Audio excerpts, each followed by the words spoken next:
Dahulu ada seorang raja yang soleh, punya anak-anaknya masih kecil. Namanya orang soleh itu selalu kepingin anaknya berkembang jadi orang yang soleh. Maka dari kecil anaknya dididik, dipanggilkan ustadz. Suruh ngajari Quran, fikih, hadis, supaya anaknya beranjak dewasa dan tahu hukum-hukumnya Allah Ta'ala. Dipanggilkan satu ustadz. Nah ustadz ini ketika datang ngajarin anaknya, gak ada angin, gak ada hujan. Anaknya gak punya masalah, tiba-tiba dipukul. Pukul-pukulannya sakit. Anaknya bingung, loh ini kenapa kok saya dipukul? Kalau saya ngadu ke bapak saya, raja, saya dipukul sama ustadz. Bapak itu kan biasanya nggak langsung percaya sama anak. Ya kalau kau dipukul berarti kau nakal.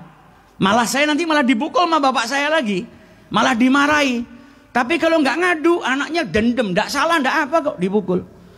Sampai akhirnya berjalan sekian tahun, raja tadi meninggal, si anak gantikan ayahnya jadi raja.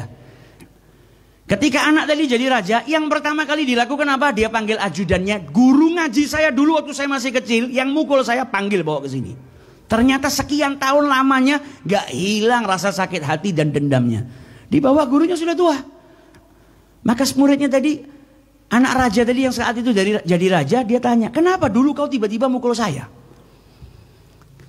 Dia marah, mau dihukum. Kenapa kau tiba-tiba mukul saya? Kata gurunya, sengaja saya mukul kau walaupun kau gak punya salah. Kenapa? Supaya kau tahu rasanya dizolimin. Rasanya sakit dizolimin. Kau ini gak berbuat apa-apa, gak salah, gak apa, saya pukul. Berarti kau dizolimin kan? Kan rasanya sakit. Buktinya apa? Sekian tahun kau gak melupakan. Bahkan ketika kau jabat jadi raja, pertama kali yang kau lakukan apa? Mau balas dendam sama saya. Ini loh rasanya dizolimin gak enak. Ini pelajaran yang saya tanamkan kepada dirimu saat kecil. Saya tahu suatu saat kau akan jadi raja. Maka kau tahu rasanya didolimin seperti apa. Jangan pernah kau dolimi rakyatmu. Karena apa? Perbuatan dolim tadi akan melukai hati seseorang. Tadinya raja tadi mau hukum guru ngajinya, justru dia malah berterima kasih kepada gurunya tadi karena telah memberikan pendidikan yang besar kepada dirinya. Nah, didolimin itu tidak enak. Kita nggak mau didolimi, maka jangan pula kita berbuat dolim kepada orang lain. Yang kita tidak mau jangan kita lakukan sama orang. Yang kita suka dari kebaikan, berikan juga kepada orang lain. Di zamannya Nabi Muhammad ada orang datang kepada Nabi Muhammad. Datang mau apa? Minta izin zina. Ya Rasulullah, a'dzin li. Berikanlah izin kepadaku. Untuk apa? Zina. Sahabat kaget, kurang ajar. Datang ke majelisnya Nabi, minta izin untuk apa? Bukan berbuat dosa saja, dosanya dosa besar. Deketi zina aja nggak boleh dia minta izin zina. Sahabat yang marah sama Nabi diredakan. Orang tadi dipanggil disuruh dekat sama Nabi Muhammad. Duduknya sampai dekat sama Nabi. Nabi Muhammad tanya, kau punya anak perempuan? Punya ya Rasulullah. Kalau ada orang yang mau zina sama anak perempuanmu bagaimana? Ya enggak, saya enggak kasih. Enggak boleh zina sama anak saya perempuan. Sama Nabi ditanya lagi. Punya ibu? Punya. Bagaimana kalau ada yang mau zina sama ibumu? Kaget dia. Enggak boleh ya Rasulullah. Punya saudara wanita? Punya. Gimana kalau ada yang mau zina sama saudara wanita? Enggak boleh ya Rasulullah. Satu-satu daripada kerabat wanitanya disebutkan sama Nabi. Dari mulai anak, ibu, bibi, saudara wanita disebutkan.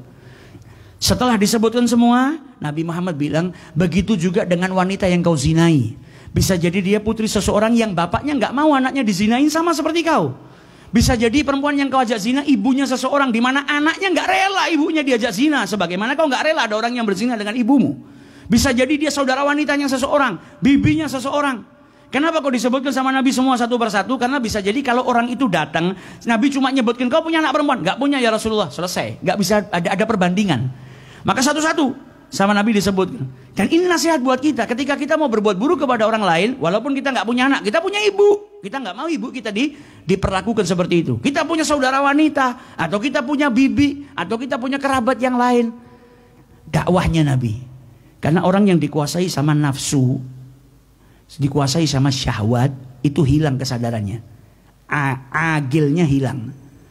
Maka dia sudah lagi peduli, yang penting apa, nafsunya tersalurkan. Maka sama Nabi diingatkan, punya ibu ndak, punya anak ndak. Lah orang lain itu juga sama seperti dirimu. Sebagaimana kau nggak ingin anakmu dizinain sama orang lain, maka jangan lakukan itu pula kepada kepada orang lain. Sampai akhirnya orang tersebut minta didoakan sama Nabi Muhammad. Didoakan sama Nabi. Kata orang tersebut, setelah Nabi mendoakan saya, tadinya perbuatan zina itu adalah perbuatan yang paling saya sukai. Tapi setelah tangannya Nabi nyentuh dada saya, doakan saya, maka seketika itu juga tidak ada perbuatan yang paling saya benci melebihi daripada perbuatan zina. Berkahnya siapa? Berkahnya Nabi besar Muhammad sallallahu alaihi wasallam. Nah, cintanya orang-orang yang beriman kepada Allah, cinta karena Allah itu sampai dalam hal yang sepele. Ada orang soleh, rumahnya kemasukan tikus, banyak tikus, dia ngeluh, rumah saya kok banyak tikus ya. Temannya bilang apa? Kalau gitu piara kucing. Kalau ada kucing, tikus-tikus nanti pada lari semua. Kata dia, enggak, saya enggak mau. Kenapa? Kalau saya piara kucing, nanti tikus-tikusnya masuk ke rumah tetangga saya. Sebagaimana saya enggak suka rumah saya banyak tikus, saya juga harus merasa enggak suka kalau rumahnya tetangga saya banyak tikus. Kalau kita beda kan, rumah kita yang penting enak, rumah tetangga mau ambruk, mau rusak, kok miara tikus? Ya biar miara kucing, tikusnya biar lari. Loh, nanti lari ke rumah tanggamu ben. Mau okeh tikusnya, mau masuk macan, harimau terserah. Tapi orang zaman dulu enggak. Sayyidina Umar bin Khattab melihat ada kafilah datang, tidur, barangnya enggak ada yang jaga, duduk dia. Khalifah duduk. Datang sahabat yang lain ditanya, kau ngapain di sini wahai Khalifah? Malam-malam duduk di sini. Itu loh, ada kafilah. Mereka kecapean tidur semua, enggak ada yang jaga barangnya. Nanti kalau ada yang ngambil gimana? Takutnya ada yang mencuri. Datang waktu subuh baru Sayyidina Umar teriak, as-salah, as-salah yal gum. Waktu sholat telah datang, dilihat sudah ada yang bergerak, baru ditinggal. Gak rela. Saya gak kenal, tapi dia saudara seagama saya. Sebagaimana saya gak mau kecurian, saya juga harus menginginkan itu pula untuk saudara saya. Beda sama kita. Kita pulang dari pengajian sini setengah 12, masuk rumah, tonggo kita pintunya masih buka, motornya di luar. Kita gak mengingatkan, ben hilang, ben kapok. Markir nang jopo, bengi ora dikunci. Yang ada kita justru malah biarkan.